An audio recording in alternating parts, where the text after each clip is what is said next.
La winery, c'est le mariage de l'art, du vin et de la gastronomie. Il a fallu mettre au point tout un ensemble de prestations, de façon à créer ici une vraie vie autour du vin.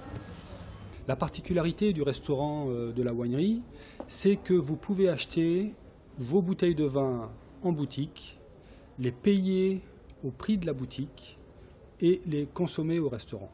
Nous avons sur les 26 hectares de la winery différentes œuvres qui sont exposées en accès libre pour nos visiteurs, à qui nous prêtons gratuitement un audiophone qui leur permet d'aller d'œuvre en œuvre et de comprendre d'une part l'artiste, l'œuvre et les raisons pour lesquelles la winery s'est procuré cette œuvre.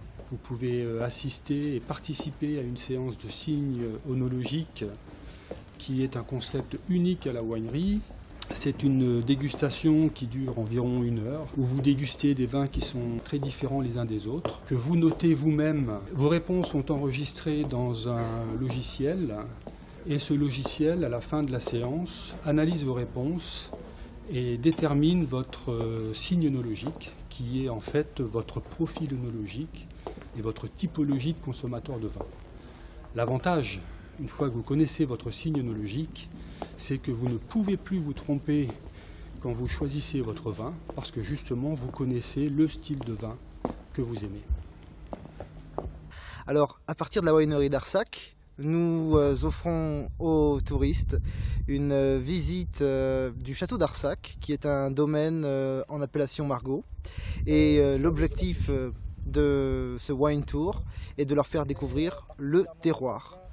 Nous sommes dans la période des vendanges vertes.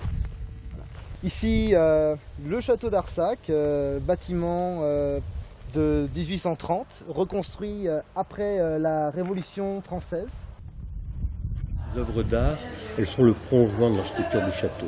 On pense que le château bordelais est un concept génial, que d'ailleurs tout le monde viticole nous envie, et qu'en revanche, il n'a peu ou pas évolué au cours de ces 2 derniers siècles.